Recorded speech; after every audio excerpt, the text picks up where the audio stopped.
नमस्कार, मैं हूं आपके साथ शिखा ठाकुर। आप देख रहे हैं राजनीति। यहां बात सिर्फ देश की सियासत की नहीं बल्कि बात राज्यों की राजनीति की होगी, जहां आपको आपके अपने राज्य की हर एक खबर, हर एक अपडेट मैं दूंगी। आज हैदराबाद वाले ओवैसी भाईजान की जुड़वा थ्योरी के पीछे क्या है राज, इसका खुलासा हम करने वाले हैं। तो साथ ही पीएम पोस्टर और पॉलिटिक्स को लेकर के क्या सियासी ट्विस्ट आया, ये भी आपको बताएंगे। एमपी के मुख्यमंत्री शिवराज सिंह चौहान ने तूफानी दौरे की भी पूरी जानकारी, पूरी डिटेल पहुंचाएंगे। तो साथ ही बियर की बिक्री कम होने से क्यों सरकार दंग रह गई है, ये भी आपको दिखाएंगे। तो सबसे पहले बात करते हैं ओवैसी की। देखिए, कहते हैं कि नेताओं की जुबान से निकले एक एक अल्फाज मायने रखते हैं। शब्द किसके लिए कहे गए, क्या कहे गए, क्यों कहे गए, और हर पहलू के पीछे कोई ना कोई राज जरूर छिपा होता है। और एक सधा हुआ नेता जब कुछ कहता है तो उसके राजों के बारे में भी अलग अलग पहलू होते हैं। ये बात एआईएमआईएम के चीफ असदुद्दीन ओवैसी पर भी लागू होती है। एआईएमआईएम चीफ यानी उसके मुखिया असदुद्दीन ओवैसी ने प्रधानमंत्री नरेंद्र मोदी और कांग्रेस नेता राहुल गांधी को तराजू के एक पलड़े में रख दिया है। उन्होंने दोनों को जुड़वा भाई बताया। अपनी इस नई थ्योरी के सपोर्ट में उन्होंने तर्क भी पेश किए। अब तक ओवैसी पर यह आरोप लगते रहे कि वो मुस्लिम वोट काटकर बीजेपी का फायदा पहुंचाते हैं। हालांकि ओवैसी अपने ऊपर उठने वाले इन तमाम सवालों को खारिज जरूर करते रहे, लेकिन अब इसके उलट उन्होंने राहुल गांधी और कांग्रेस को बीजेपी की बी टीम बता दिया है। ओवैसी के मुताबिक जो राहुल गांधी का वोटर है वो मोदी को हीरो मानता है, लेकिन सवाल उठता है कि अब तक मुसलमानों के हित पर बात कर रहे सियासी बिसात साधने वाले ओवैसी आखिर इस नई थ्योरी के साथ क्यों हैं, ये समझने की कोशिश करेंगे। लेकिन उससे पहले ये देखिए कि ओवैसी ने कहा क्या था। आप तो वोट नहीं दे रहे ना बीजेपी को, तो फिर कैसे कामयाब होती? तो मालूम हुआ कि जो राहुल गांधी का वोटर है, जो अशोक गहलोत का वोटर है, वो मोदी को भी अपना वोटर, अपना हीरो मानता है और उनको वोट दे देता है। और जब हम इलेक्शन लड़ते हैं तो हमारे सामने आकर इल्जाम लगा दिया जाता है कि असदुद्दीन ओवैसी वोट काटने के लिए आ गया। जब नरेंद्र मोदी ने 2019 जुलाई में इस कानून को तरमीम किया तो तुमने क्या मोदी का साथ दिया, नहीं दिया? बताओ हमको, कौन मिला हुआ है मोदी के साथ? तो मालूम हुआ राहुल गांधी नरेंद्र मोदी जुड़वा भाई भाई भाई भाई बनकर हमको धोखा दे रहे हैं। तो देखा जाए तो पिछले कुछ सालों में ओवैसी की एआईएमआईएम का विस्तार हुआ है। हैदराबाद की छोटी सी पार्टी को ओवैसी ने देश भर में पहचान दिलाई है। अब इसने राजस्थान में भी खम ठोक दिया है और इससे पहले ओवैसी महाराष्ट्र, तेलंगाना, आंध्र प्रदेश, बंगाल, उत्तर प्रदेश जैसे कई राज्यों में अपनी मौजूदगी पहले ही दर्ज करा चुके हैं। हर जगह ओवैसी ने खुद को मुसलमानों का सबसे बड़ा खैरख्वाह साबित किया और हालांकि उन पर वोट कटवा का टैग भी लगता आया है। कांग्रेस, समाजवादी पार्टी समेत कई दल उसे बीजेपी की बी टीम बताते हैं। वो दावा करते हैं कि ओवैसी की वजह से ही मुसलमानों का वोट कटता है और इससे सिर्फ बीजेपी को फायदा पहुंचता है। वहीं दूसरी तरफ ओवैसी दावा करते हैं कि कांग्रेस समेत तमाम दलों ने मुसलमानों को सिर्फ वोट के नाम पर ठगा, उनका भला किसी ने किया नहीं और इस तरह वो खुद को मुसलमानों का इकलौता हमदर्द बताने की कोशिश करते हैं। मोदी और राहुल को जुड़वा भाई बताने के पीछे भी ओवैसी की मंशा यही है कि इसके जरिए वो मुसलमानों को लामबंद करना चाहते हैं। अब इसके पीछे ओवैसी की थ्योरी क्या है, ये भी आपको समझा देते हैं। जिन मुसलमानों का वोट पहले कभी चुनाव की हवा बदल देता था, पिछले कुछ सालों में वो लगातार बेईमानी साबित होता रहा है और इसकी वजह उनके वोटों का अलग अलग दलों में बढ़ जाना रहा। मुसलमान टैक्टिकल वोटिंग करते हैं। वो देखते हैं कि बीजेपी के मुकाबले जो पार्टी भारी है वो एक मुश्त उसे वोट करते हैं। हालांकि पिछले कुछ चुनाव में ऐसा नहीं हो पाया, उनका वोट कई दलों में बंट गया।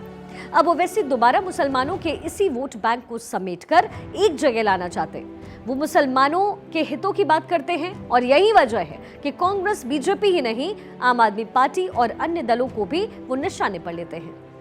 असल में ओवैसी मुसलमानों को एकजुट कर एक ताकत की तरह पेश करना चाहते हैं। तो साफ है कि ओवैसी की नजरें उस वोट बैंक पर है जिसको एकजुट करके वो सत्ता के सपने देख रहे हैं। अब ओवैसी की ये थ्योरी उनको कितनी आगे लेकर जाएगी, ये देखना दिलचस्प होगा, क्योंकि इस रणनीति पर ओवैसी चले तो मुकाबला सीधे बीजेपी और कांग्रेस से होगा, जो कि उनके लिए आसान नहीं होने वाला है।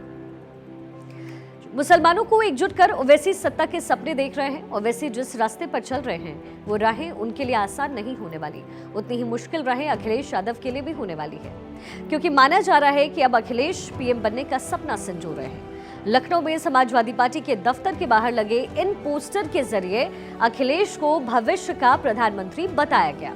अखिलेश को भावी प्रधानमंत्री बताते हुए लगाए गए ये पोस्टर्स ने सियासत का एक नया फैक्टर और चैप्टर खोल दिया है। 24 घंटे पहले पोस्टर लगे और इसके साथ ही समाजवादी पार्टी चारों तरफ से घिरती नजर आने लगी। अब इस पोस्टर ने सियासी हवाओं पर क्या असर दिया है, ये इस रिपोर्ट के जरिए आपको दिखाते हैं।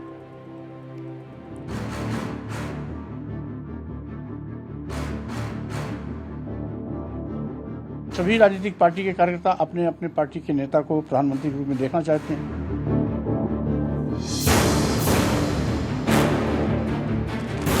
अब सीटों की लड़ाई प्रधानमंत्री पद पर बन आई है।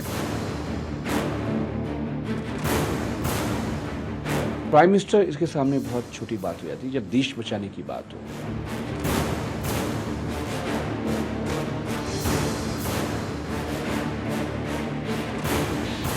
देश की जनता ऊब चुकी है अब। तो सपने ही देखते रहेंगे और अगले प्रधानमंत्री फिर से डंके की चोट पर नरेंद्र मोदी जी बनेंगे।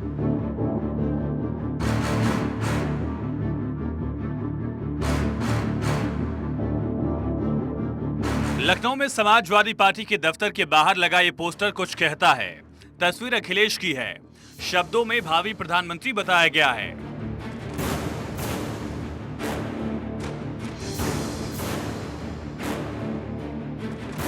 सपने भले ही साल 2024 के होंगे, मगर पोस्टर लगे तो पॉलिटिक्स पर नया रंग चढ़ गया।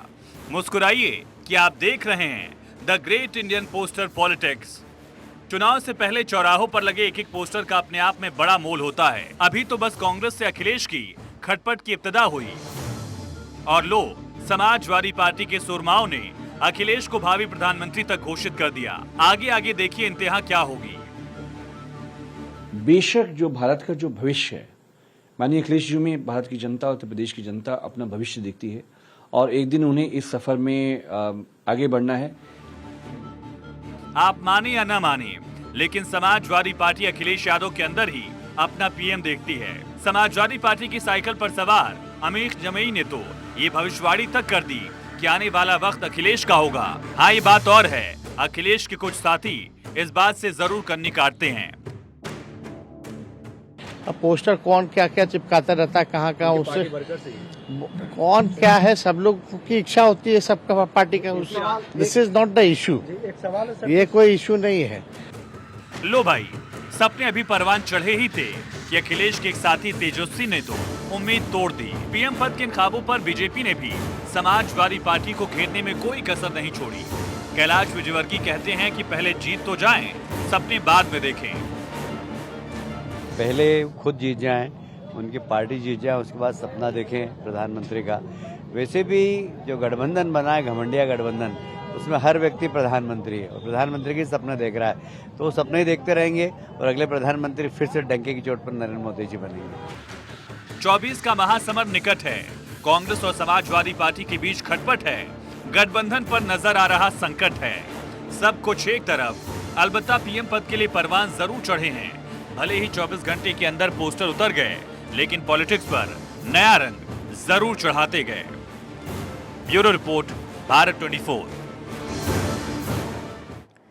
अखिलेश भले 2024 की राहें तलाश रहे हों, लेकिन मध्य प्रदेश के मुख्यमंत्री शिवराज 2023 में हो रहे विधानसभा चुनाव के जतन में इस वक्त जुटे हुए हैं और इसी सिलसिले में एमपी के मुख्यमंत्री ताबड़तोड़ दौरे पर उतरने वाले हैं।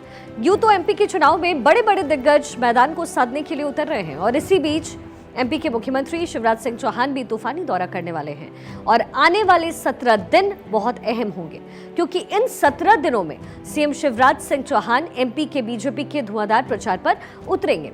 तो चलिए आपको ये भी समझा देते हैं कि मध्य प्रदेश के मुख्यमंत्री के ये ताबड़तोड़ दौरे कैसे होने वाले हैं, मिनट टू मिनट में क्या कार्यक्रम है।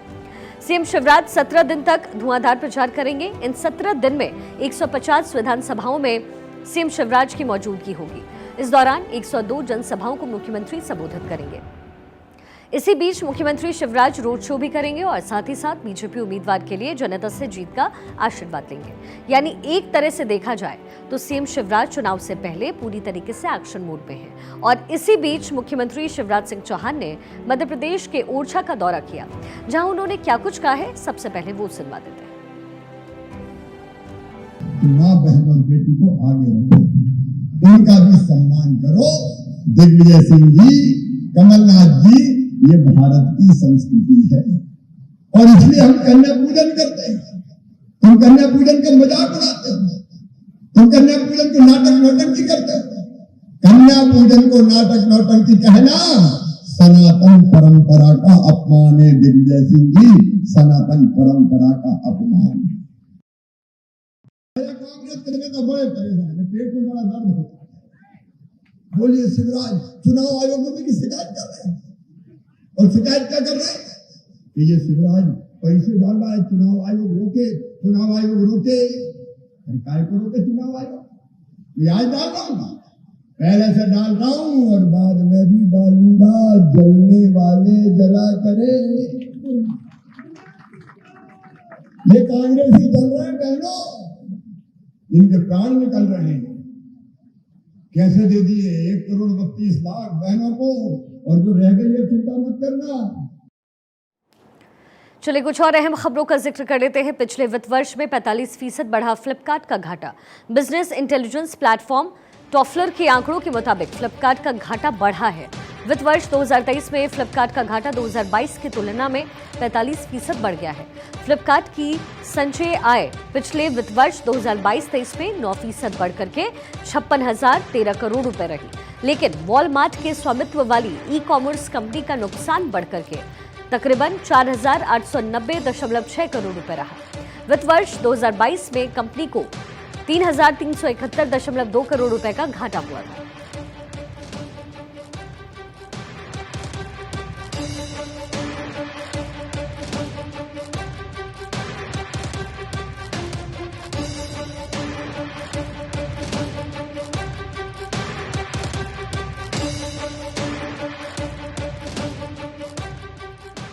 और इसी बीच दिल्ली में हाई स्पीड ट्रांसपोर्टेशन के लिए नोएडा अथॉरिटी का रोड मैप। एनसीआर के दिल्ली में हाई स्पीड ट्रांसपोर्टेशन के लिए बनाया जा रहा है रोड मैप।